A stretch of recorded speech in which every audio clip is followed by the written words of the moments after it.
ગુરુજનો તથા ગોલ્ડન સિટીનો મારો વાલો પરિવાર, હું કાચા મૈત્રી બાપ દીકરીના સંવાદો વિશે થોડું કહીશ, તો આપ સૌ શાંતિથી સાંભળો એવી હું આશા રાખું છું.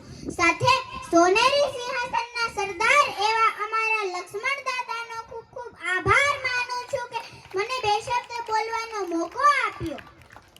એક તમન્ના છે મારી ચાંદ બની ચમકવાની, એક આરઝુ છે મારી ગગનમાં વિહરવાની, એક સપન છે મારું સૂરજની કિરણ બનવાનું, એક ઉમંગ છે મારો આદર્શ દીકરી બનવાનો, એક ઉમંગ છે મારો આદર્શ દીકરી બનવાનો. દીકરી નાની હોય કે મોટી હોય, કેજીમાં ભણતી હોય કે કોલેજમાં, કુંવારી હોય કે કન્યા, પરંતુ મિત્રો દીકરી સદાય દીકરી જ રહે છે.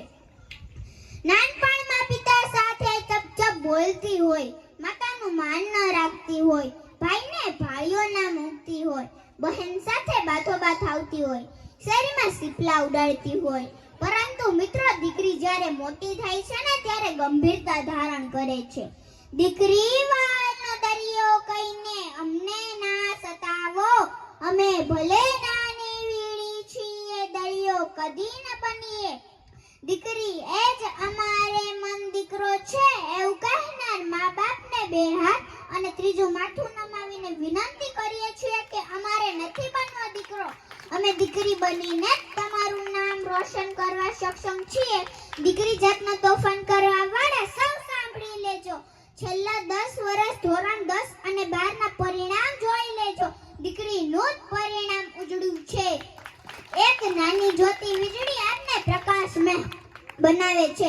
દરિયો શું કામનો ખારો લાગે છે? કારણ કે તે પુલિંગ હોય છે, પણ આપણી તરસ છિપાવે એક વાદળી જ છે. વાદળા તો ગામ પરથી કોરે કોરા પસાર થઈ જાય છે, તેને આપણે વાદળા ચાલતા હોય તેમ કહીએ છીએ, પણ આ ધરતીની તરસ છિપાવે એક વાદળી જ છે, અને પરિવાર પૂરો કરે એક દીકરી જ છે, અને પરિવાર પૂરો કરે એક દીકરી જ છે. મિત્રો, જો ઘરના આંગણે ફૂલ ઉગાડ્યા હશે તો આંગણ ખુશબુદાર બનશે, પણ જો ઘરમાં એક દીકરી હશે ને તો જિંદગી ખુશબુદાર બની જશે.